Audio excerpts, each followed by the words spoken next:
Hello again, honorable representatives of Arizona. I come back today to remind you of your duty to uphold justice for the unborn citizens of our state. I appear before you not as a neutral party to this issue, but as a Christian standing on the principles of Scripture, which I admit may seem foreign to you.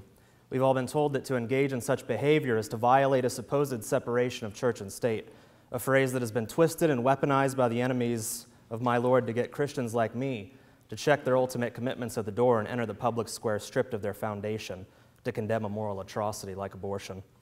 But I will not relinquish my religious foundation in fighting for the lives of these children any more than pro-choice advocates will relinquish their religious commitment to the position that human beings in the womb aren't worthy of our protection because they haven't earned their personhood yet.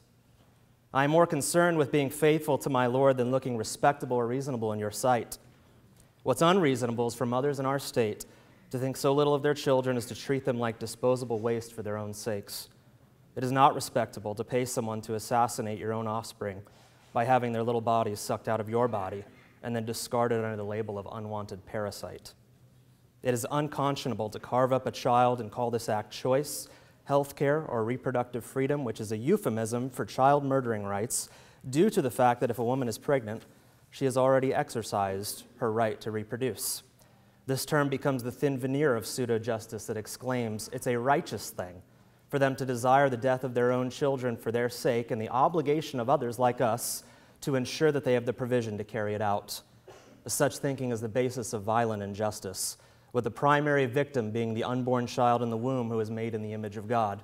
Respectfully and lovingly to you, leaders of our city, you are required to act and ensure true justice for the true victims of this crime, that is the fatherless children being abandoned by their parents in our state.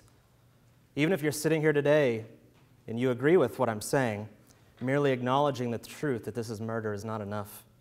You must act to end it completely, not play a political football with the lives of the preborn neighbors you are commanded to love and defend. This council is to be governed by Arizona revised statutes in setting city policy and passing rules and regulations. Therefore, I am pleading with you to pass no new law, but to recognize and enforce existing Arizona state law, revised statute 13-3603.